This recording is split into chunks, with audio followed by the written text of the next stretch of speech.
Updating your legal name on Sylo is a straightforward process. Follow these steps to ensure your name is changed quickly and efficiently. Step 1. Log into your Sylo account. Access your Sylo account by entering your credentials on the Sylo login page. Make sure you are using the correct email and password associated with your account. Step 2. Navigate to account settings. Once logged in, locate the account settings option. This is usually found in the profile menu or under your account name in the top right corner of the screen.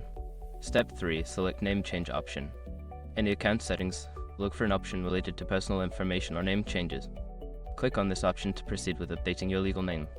Step 4. Enter your new legal name. Make sure your information is protected first. Most people don't think about breaches until something actually happens to their accounts. Use SROC to monitor your accounts 24/7 and instantly alert you if your information appears in leaked databases online. It constantly checks billions of breach data points in the background.